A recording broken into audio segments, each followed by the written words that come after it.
was such a great welcome, little dance party, and that's the way to get things going. And we're just happy as can be to be up in space.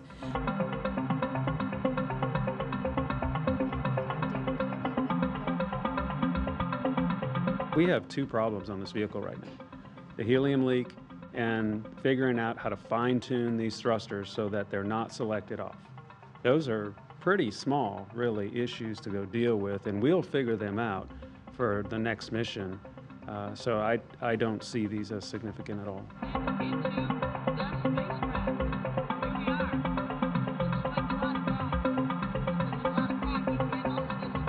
Human spaceflight is not easy in any regime. And there have been multiple issues with every spacecraft that's ever been designed, and that's the nature of what we do. You know, that mantra you've heard, failure is not an option. That's why we are staying here now.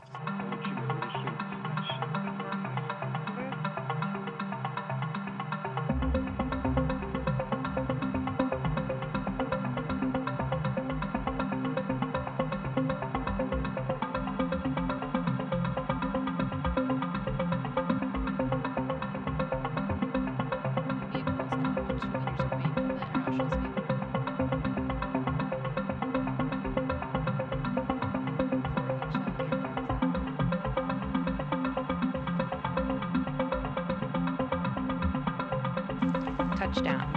Starliner is back on Earth. Again, this is a view from a little lower than the WB-57 we were seeing.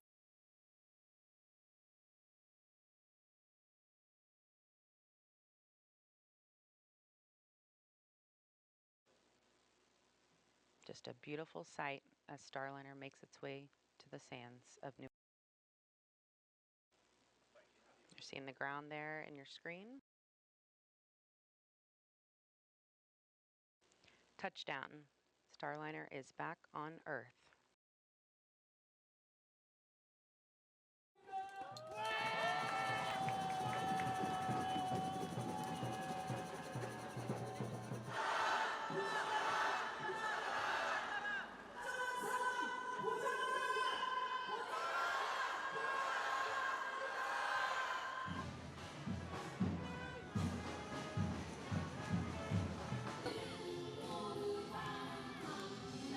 This year, we are holding the event in Gangnam, specifically because many large corporations, which bear significant responsibility for the climate crisis through carbon emissions, are concentrated here. The aim is to raise our voices to these companies.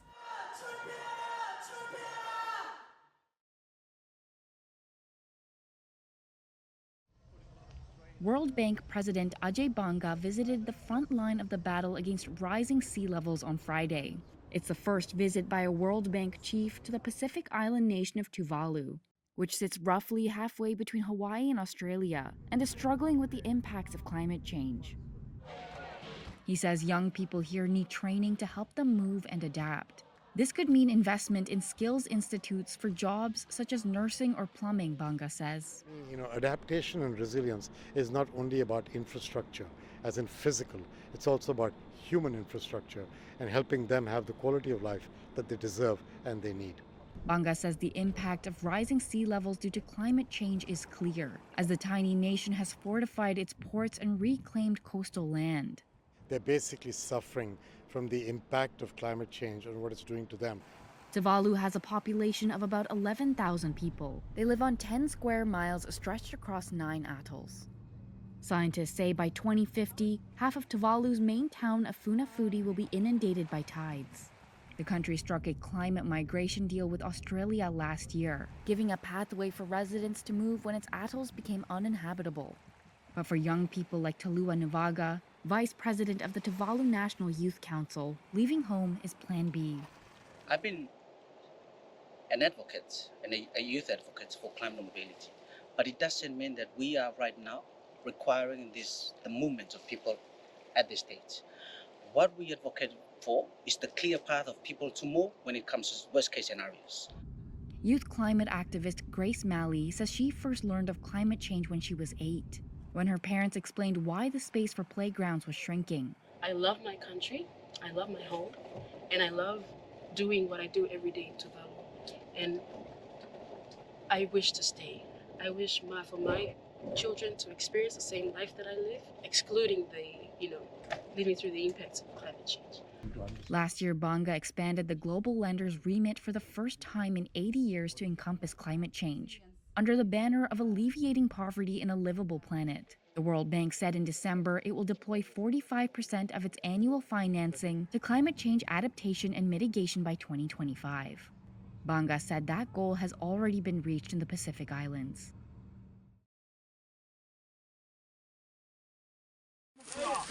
Palestinian paramedics in the Israeli-occupied West Bank carried the body of a Turkish-American woman to an ambulance Friday after she was shot by Israeli troops while taking part in a protest against settlement expansion. She later died of her wounds, according to Palestinian and Turkish officials. Turkey's foreign ministry said Ayşenur Ezgi Yagi was shot in the head and blamed Israeli Prime Minister Benjamin Netanyahu's government for her death. There was no immediate comment on the incident from Netanyahu's office. Israel's military said troops had fired toward a male who posed a threat by hurling rocks at soldiers. The head of the hospital where Yagi was taken told Reuters she arrived there in critical condition, with a serious head injury. We were trying to save her, but unfortunately we couldn't revive her heart because of her severe injury, and then we announced she lost her life. The Palestinian Authority's official news agency said the incident occurred during a regular protest march by activists in Beita, a village that has seen repeated attacks on Palestinians by Jewish settlers. Israeli activist Ron Naouz was there. We came here to stand with solidarity with the people of Beita against the expropriation of the lands of them, the mountain called Jabal Sabih, in order to build a colony on it, the colony of Eviatar. We came here and peaceful demonstrations was violently oppressed by tear gas, by live ammunition. U.S. Secretary of State Antony Blinken addressed the death of an American abroad. We deplore this tragic loss. Now, the most important thing to do is to gather the facts. Let's find out exactly what happened, and we will draw the necessary conclusions and consequences from that. The White House said it was deeply disturbed by the death of the dual U.S.-Turkish citizen and called on Israel to investigate.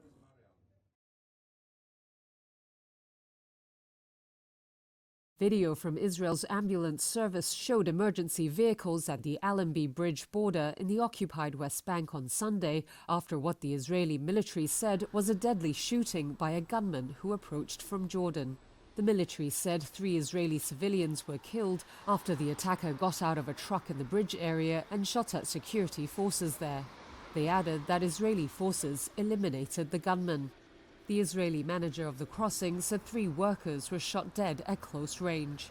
It's the first such attack along the border with Jordan since Palestinian Islamist group Hamas launched an assault on southern Israel on October the 7th, sparking the latest war in Gaza that has ratcheted up tensions across the region. It took place in a commercial cargo area under Israeli control, where Jordanian trucks offload cargo entering the West Bank, officials said. At a cabinet meeting, Israeli Prime Minister Benjamin Netanyahu strongly condemned the shooting. This is a difficult day. A loathsome terrorist murdered in cold blood 3 of our civilians at Allenby Bridge. Jordanian officials said the crossing was closed and that they had begun an investigation into the shooting. The assailant was a 39-year-old truck driver who came from an influential tribe in southern Jordan, according to family members. Israel and Jordan signed a peace treaty in 1994 and have close security ties. Dozens of trailers cross daily from Jordan with goods from Jordan and the Gulf that supply both the West Bank and Israeli markets.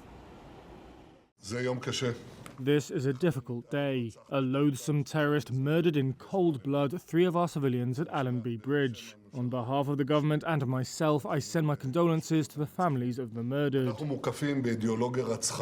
We are surrounded by a murderous ideology led by Iran's axis of evil. In recent days, loathsome terrorists have murdered 6 of our hostages in cold blood and 3 Israeli police officers.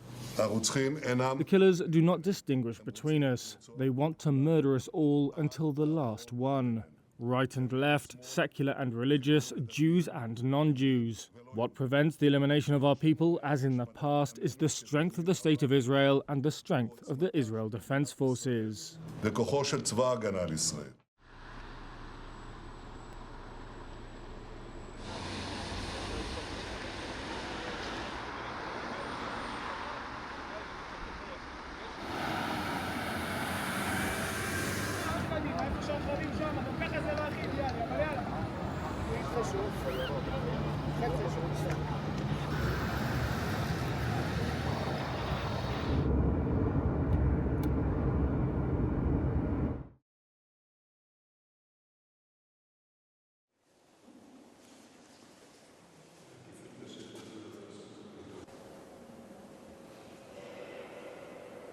That we announce today that Egypt, this is the national committee, is not a government committee, to ask for the return of the bust of Nefertiti back.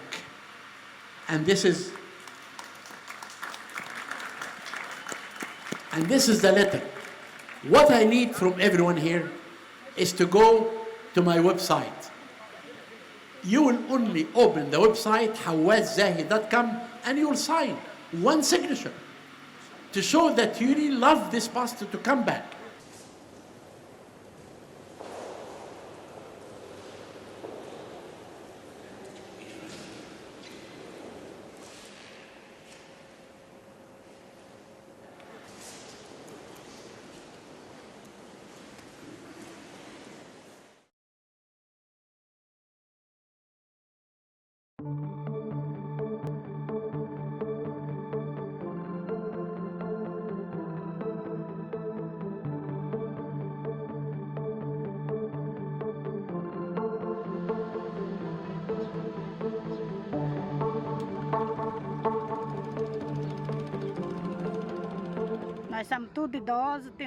We are all elderly, we have disabled people, and they cannot.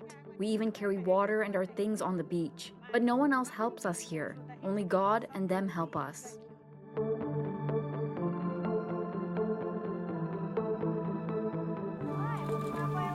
Não, não é pra cair na água, não.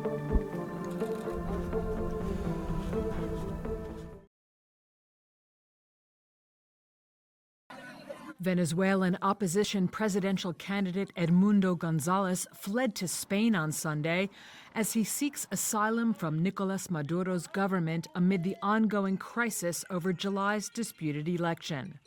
Gonzalez, who has challenged Maduro's declaration of victory, arrived at the Torrejón de Ardoz military base with his wife, Spain's foreign ministry said in a statement. The exit of the 75-year-old, seen by the U.S., EU, and other major powers as the winner of the election, came a week after Venezuelan authorities issued an arrest warrant for him, accusing him of conspiracy and other crimes. European Union Foreign Policy Chief Josep Borrell in a statement said it was, quote, a sad day for democracy in Venezuela, adding that no political leader should be forced to seek asylum in another country. Venezuela's opposition say the July 28th election resulted in a resounding victory for Gonzalez and published vote tallies online that they say show he won. Maduro has dismissed all such assertions and says there was a right-wing plot to sabotage his government. Gonzalez's move to Spain marked another jolting shift in the fortunes of the former diplomat who came out of retirement and took over the candidacy in March, initially as a placeholder after opposition leader Maria Corina Machado and then another replacement could not stand. Machado confirmed on X that Gonzalez was now in Spain, adding he had fled to protect, quote, his freedom, his integrity, and his life. She said he would continue to fight for the opposition from Spain and vowed that on January 10th of 2025, Gonzalez would be sworn in as Venezuela's president.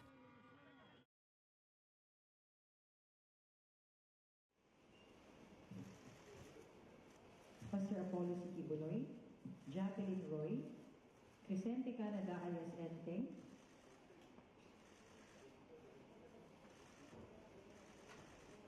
Ingrid Canada and Sylvia Semanis.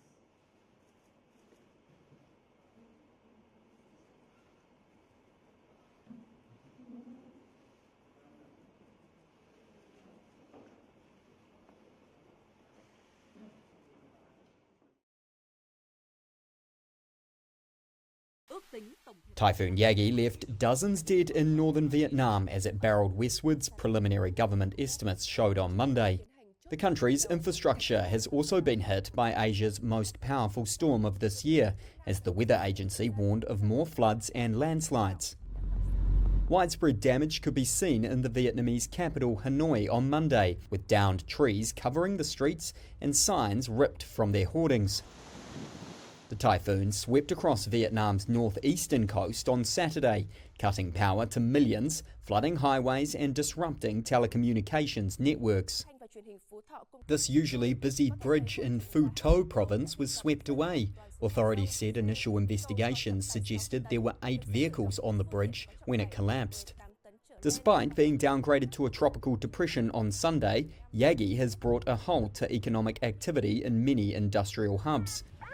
Managers and workers at industrial parks and factories in Hai Phong, a coastal city of 2 million, said on Monday that power was out and equipment was being salvaged from the rain. These pictures show an LG electronics factory, the walls of which collapsed following the typhoon's impact.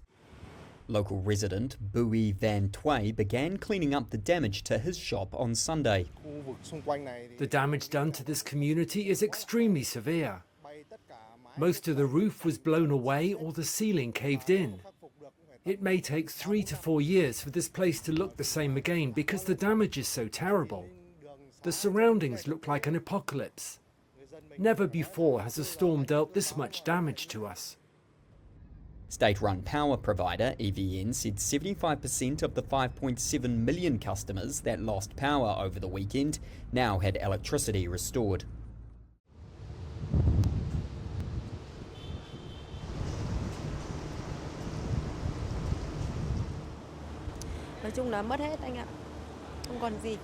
I have lost everything. There's nothing left. When I look around, people have also lost all they had, just like me.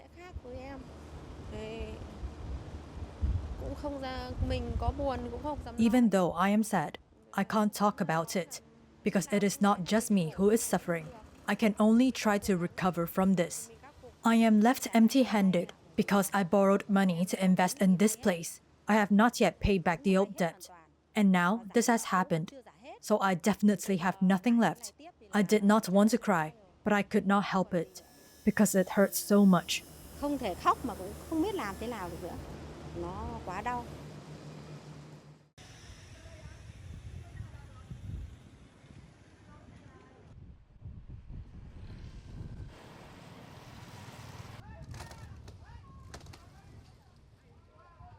These are families that did not have enough time to move to higher ground when the water comes, so now our household appliances like washing machines, refrigerators, and motorcycles are submerged. The water has not yet receded, so we have not been able to fully assess, but we can tell that the damage is serious.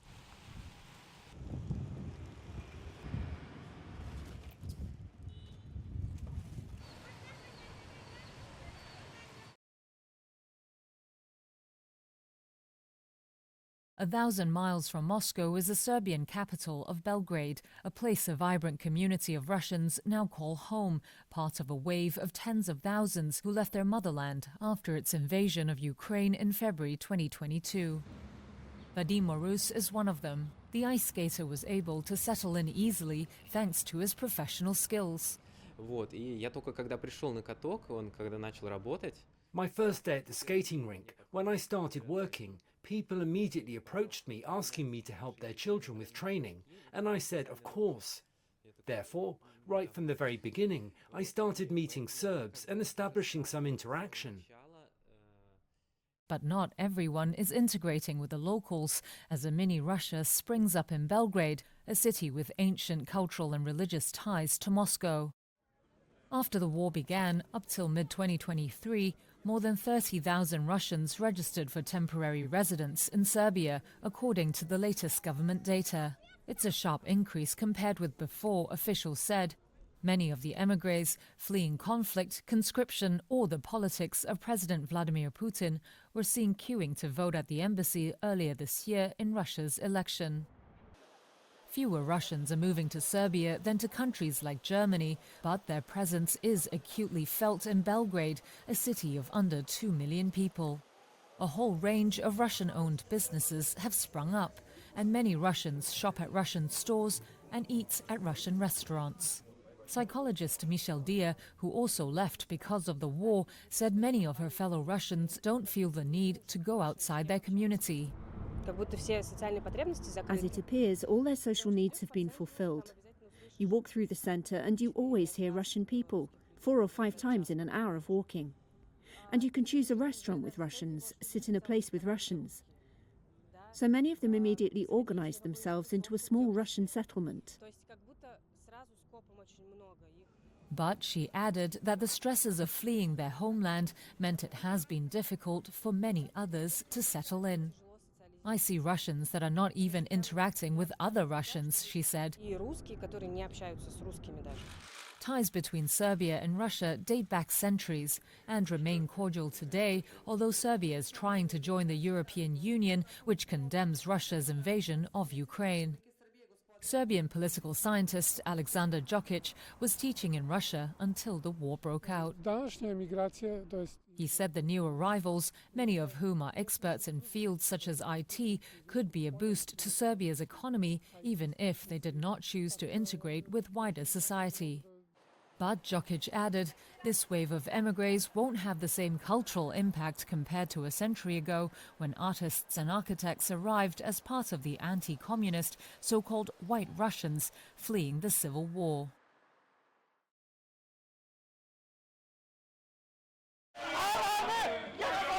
Thief, thief, shouts a protester as the convoy of vehicles carrying the man who led the central bank for decades enters a Beirut courthouse.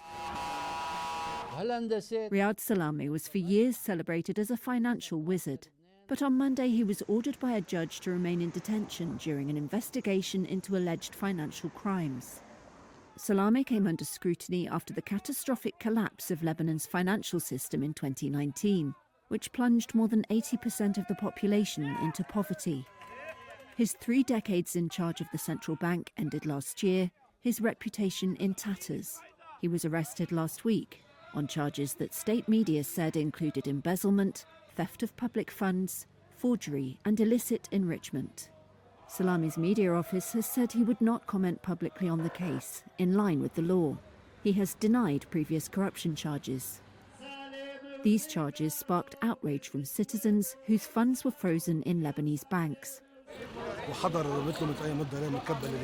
A lawyer representing them said Salameh entering court in handcuffs was a relief for Lebanese people.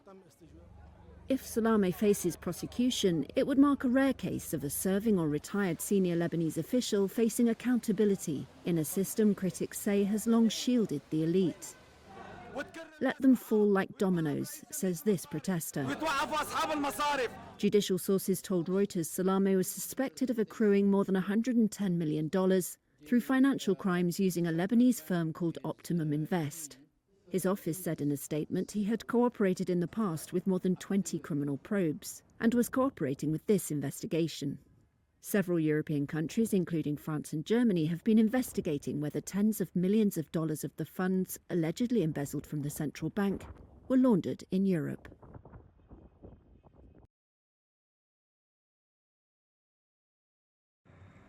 Police say the recent death of a beluga whale famous for suspicions it may be a spy for Russia was not related to human activity. The whale was found dead on August 31st by a father and son fishing in southern Norway. Police filed an investigation after 2 animal rights groups filed a complaint, alleging it had been shot dead. Police say the whale's injuries were completely superficial, and there was no evidence suggesting the whale was shot. An autopsy showed a stick measuring 14 inches in length and 1.2 inches wide was stuck in the animal's mouth. In a statement, police said the whale's stomach was empty and most organs had broken down. The whale captured media attention in 2019 after being found along Norway's Arctic coast, wearing a harness with what appeared to be a camera mount. Norway and Russia share a maritime border in the Arctic, leading to jokes the whale was a Russian spy. It was called Valdemir, a combination of the Norwegian word for whale and the first name of Russian President Vladimir Putin. Police said a full report would be ready in 2 weeks and that they would not be investigating further.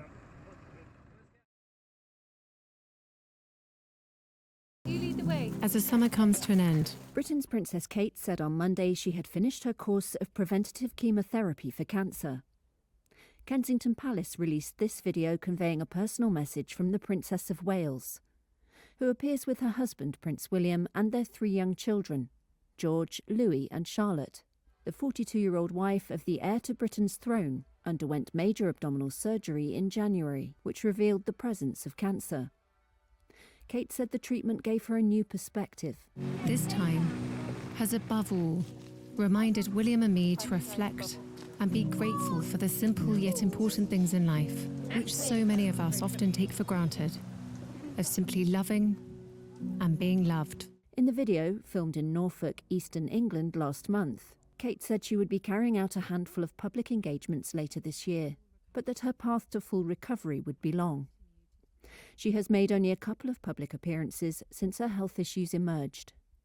Kensington Palace has declined to give any further details about the type of cancer or specific details about her treatment.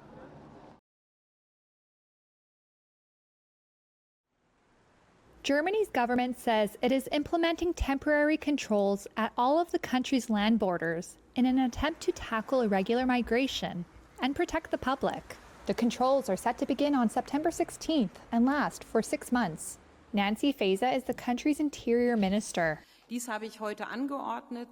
I have ordered this today and have already informed the EU. This will serve to further limit irregular migration and protect against the acute dangers posed by Islamist terror and serious crime. We are doing everything we can to better protect the people in our country against this. This includes the far-reaching measures I am taking now. Germany has hardened its stance on migration in recent years, and the government is scrambling to retake the initiative after support for the far-right Alternative for Germany, or AfD, has surged over the issue. Recent deadly knife attacks where the suspects were asylum seekers have stoked concerns over immigration. The Islamic State group claimed responsibility for a knife attack that killed 3 people in August. The announcement comes after the AfD became the first far-right party since World War II to win a state election earlier this month, and 2 weeks ahead of an election in Brandenburg where Chancellor Olaf Scholz and Faeser's center-left Social Democrats are fighting to retain control of the government. Germany shares its more than 2,300-mile land border with Denmark, the Netherlands, Belgium, Luxembourg, France, Switzerland, Austria, the Czech Republic, and Poland.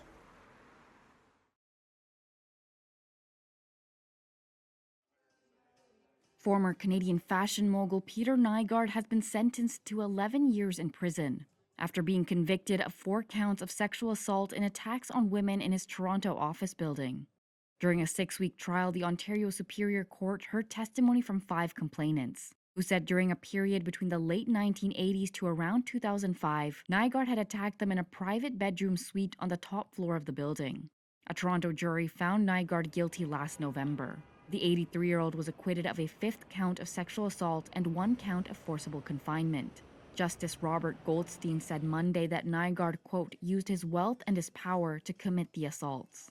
Crown Prosecutor Neville Golwala. And Justice Goldstein sentenced Mr. Nygard accordingly and found him to have committed these sexual assaults in a way that makes him, as we have been saying, recognizes the description of him as a sexual predator. That is the bottom line. That is the story. Canadian police arrested Nygard in late 2020 at the request of the United States, where he was accused of using his businesses to lure women and girls to sexually gratify himself and his associates. Toronto police laid their own charges about a year later. Nygard also faces charges in Manitoba and Quebec and is fighting extradition to the U.S., where he faces federal charges in New York for 9 offenses. Survivor Jennifer Hoffman called for charges in Canada and the U.S. We all need to be on the same team, and we need to eliminate predators like this from continuing to hurt women and girls and human beings, period. Nygard became one of the wealthiest people in Canada while running his namesake clothing company.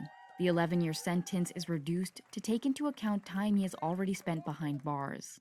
Nygard has about 6.7 years left to serve and will be eligible for full parole after 1/3 of that. What is the latest on what the U.S. is trying to do, and would they ever help Gonzalez come back to Venezuela? I don't get into hypotheticals one way or another about Mr. Gonzalez and what his future might be. He wouldn't have had to seek political asylum if he wasn't accused of trumped-up, ridiculous charges and forced in that manner to flee his own country. What needs to happen next is Mr. Maduro needs to heed the call of the international community and, quite frankly, the Venezuelan people, and release the data so that the whole world can see what the Venezuelan people, who they voted for, and that their democratic aspirations are met. We have in the past, you've seen, levied sanctions against Mr. Maduro and his regime. I don't have any announcements today, but I can tell you we're constantly looking at what our options could be going forward, depending on the decisions that Maduro makes.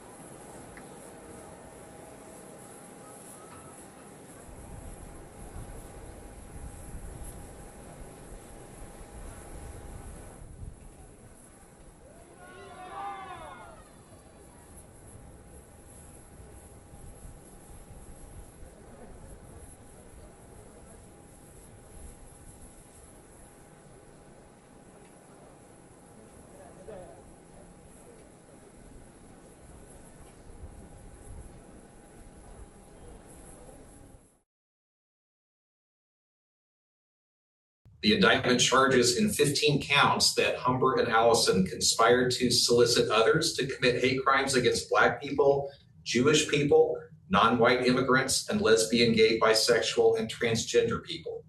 Solicit others to murder federal officials, specifically a United States senator, a United States district judge, and a United States attorney.